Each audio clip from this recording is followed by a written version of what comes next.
to the villains in his life that, they're like Mr. Negative. He runs Feast. Aunt May works at Feast. You have those worlds colliding.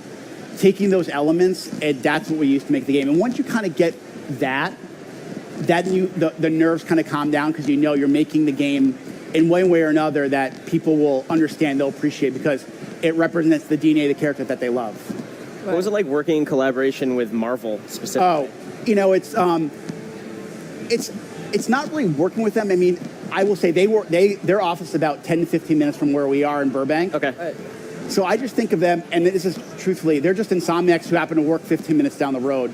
Bill, Mike, Eric, they are part of the dev team. When we very rarely do we talk. Obviously we talk about Marvel and the lore and the brand, but we actually just talk more about like developers. Like, are we doing this? Is it good for the story? Is it good for the game? They're just developers, just like we are.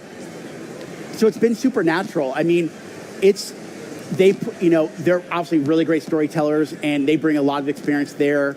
And at the same time, just as it's great working with Marvel, having a partner like Sony, it's been fantastic. And to put your own stamp on that. They're just great. I mean, everybody just loves games, loves comics, and it's just a fun partnership.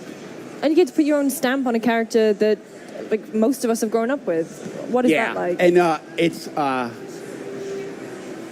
we say power and responsibility, right? We feel a lot of responsibility to get the character right. I will say this is the most surreal experience working on this game. I mean, I'm sitting here and I'm staring at this giant Spider-Man in the background behind Mike's shoulder.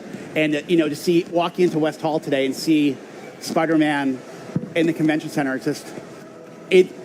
career-wise, it's a dream come true for myself and so many Insomniacs to be working on something so memorable. But at the same time, working in Insomniac, we are independent. We can work on something as amazing as Spider-Man, but then we can also be working on a VR title like Stormland, or also, we worked on, Ratchet. So we have a lot of flexibility as developers. So we have the best of all worlds.